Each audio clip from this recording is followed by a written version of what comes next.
Et c'est donc Kevin Tauzet qui est à mes côtés en plateau, membre du comité d'investissement de Carmignac. Bonjour et bienvenue Kevin.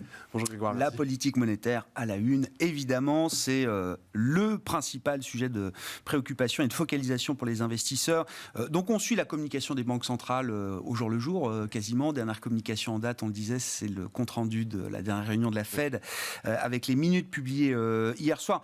Où est-ce qu'on en est, sachant que les réunions critiques du mois de mars approchent, le 10 mars pour la BCE, 15 et 16 mars pour la Réserve fédérale américaine. Kevin, est-ce qu'on commence à y voir un peu plus clair, notamment du côté de la Fed, sur la manière dont le processus de normalisation de politique monétaire va être engagé ? Alors oui, on commence à y voir un peu plus clair. Alors c'est vrai que, comme le soulignait Alix, ces minutes, elles sont un peu périmées, on va dire, parce que il s'est passé quand même beaucoup de choses en l'espace de 3 semaines. C'est vrai que ce qu'elle nous dit, c'est que à l'époque, les préoccupations de la Réserve fédérale, elles étaient ancrées sur l'inflation.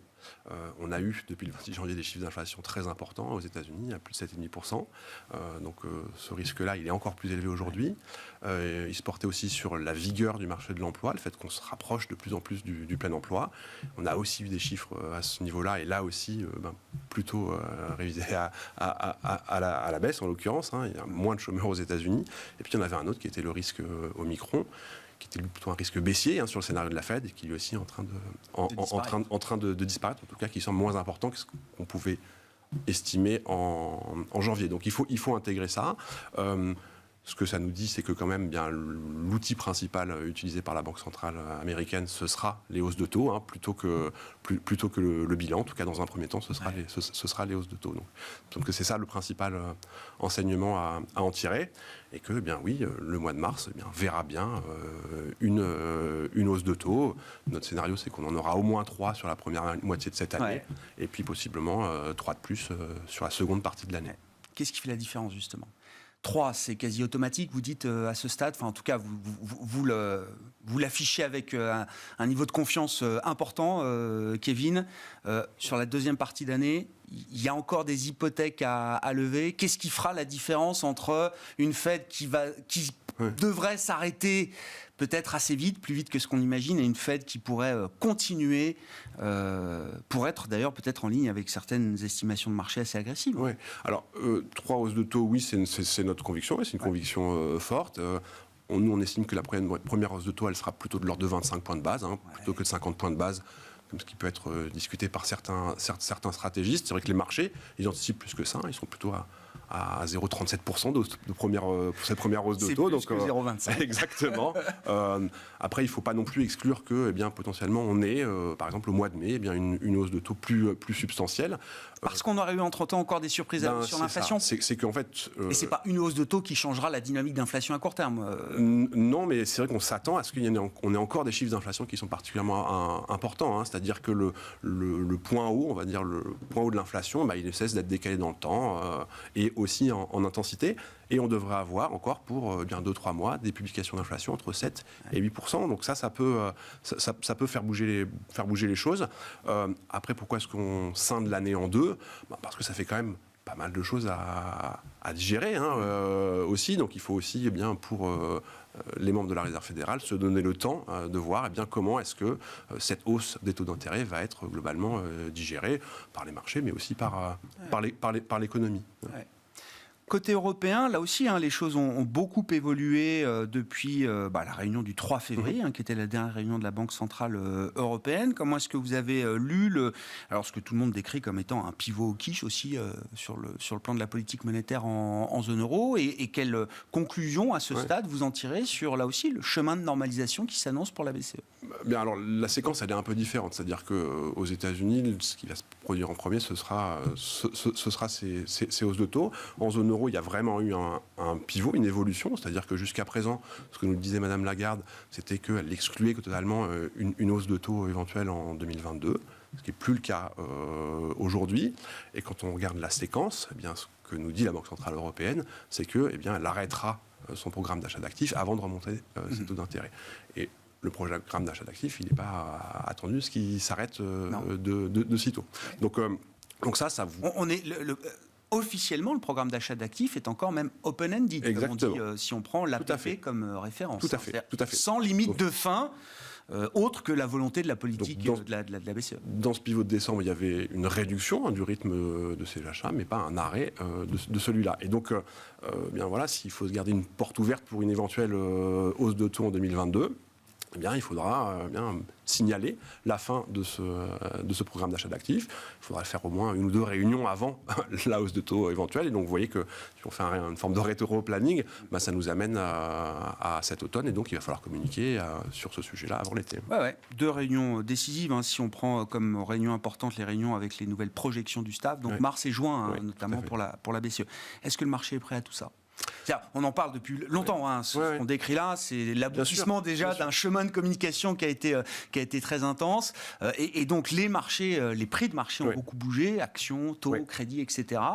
Est-ce qu'aujourd'hui le marché est prêt à au moins le début de cette normalisation de politique monétaire? Alors le marché, il s'est quand même bien préparé sur ce qui pouvait se passer de pire. Il y a une forme de jugement, mais ce qui pouvait se passer de plus dur, on va dire, en termes d'évolution de politique de banque centrale sur 2022. C'est-à-dire qu'aux États-Unis, il y a au moins 6 hausses de taux déjà anticipées par les marchés financiers. Et puis en zone euro, il y en a 2 attendues pour 2022 et 2 de plus pour 2023. Donc on est quand même, on va dire, les marchés financiers sont quand même relativement bien préparés à ça, en tout cas sur cette période de temps-là.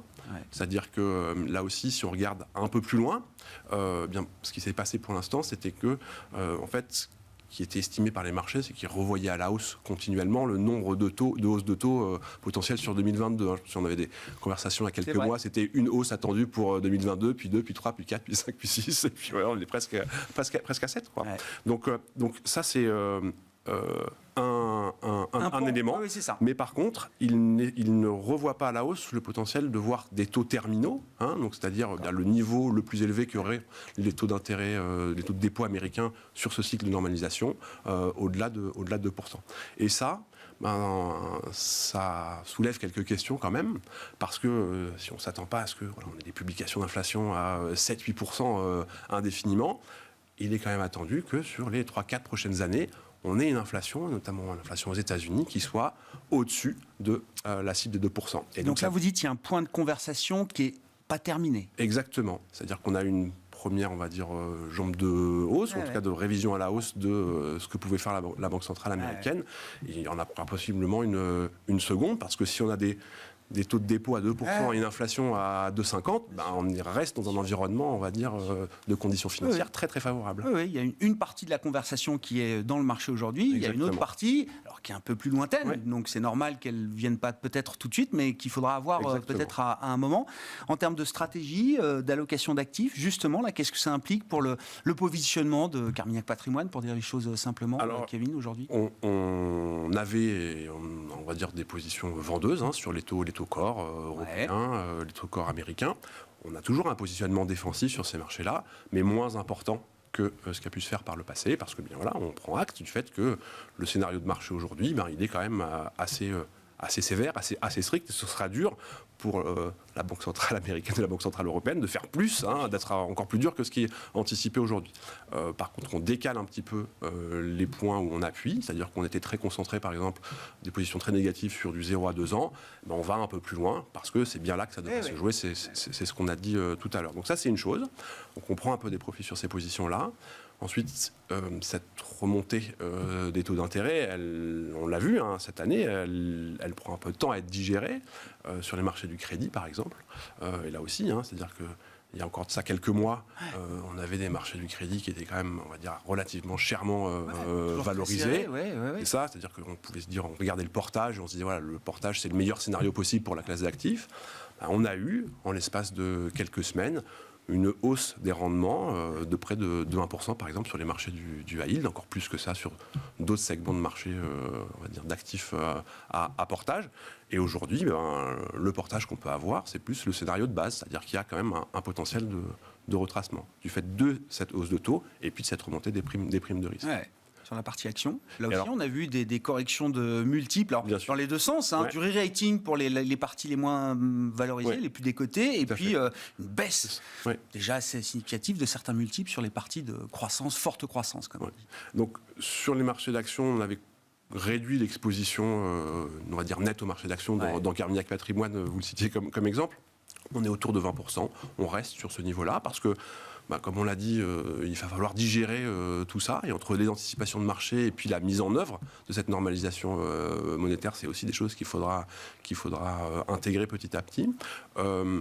Et puis, on essaie de diversifier un peu nos positions, c'est-à-dire qu'on a coupé, on s'est protégé sur les actions ou les marchés d'actions qui sont les plus chèrement valorisés, en général ceux qui sont les plus innovants, mais c'est souvent des entreprises qui n'ont pas encore de résultats. Ouais.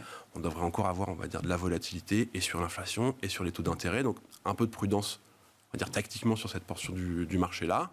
Et puis après, on panache nos investissements actions entre des investissements, on va dire, un peu plus cyclique, ou un peu plus, en tout cas, corrélé à cette remontée des taux d'intérêt. On pense tout de suite au secteur de l'énergie, par exemple, qui est un contributeur fort à l'inflation, ou le secteur bancaire, qui tend à bien se comporter dans des phases de remontée des taux d'intérêt.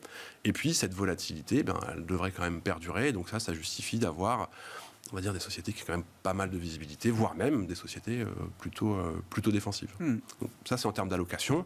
Après, c'est vrai qu'il y a des mouvements très forts sur les valeurs en tant que telles. Ouais. Et là, on peut quand même commencer à se réexposer à certaines d'entre elles qui ont été quand même très sévèrement sanctionnées, parce que le marché, il est omnubilé par ces évolutions de taux d'intérêt, ces publications d'inflation, ces discours à décortiquer les comptes rendus de réunions de banque centrale. Et il y a quand même des fondamentaux d'entreprise derrière qui bien sûr. Constituent les moteurs de performance sur du long terme. Ouais. Je pense que le prochain sujet restera la politique monétaire avec vous dans un mois, Kevin. Avec le mois plaisir. de mars sera le mois critique, effectivement, pour les réunions de Banque centrale, avec déjà une partie des décisions intégrées, mais qui seront sans doute matérialisées à l'occasion des réunions de la BCE et de la Fed, en l'occurrence, au mois de mars. Merci beaucoup, Kevin Tozek, qui était à mes côtés en plateau, membre du comité d'investissement de Carmignac, invité de Smart Bourse à la mi-journée.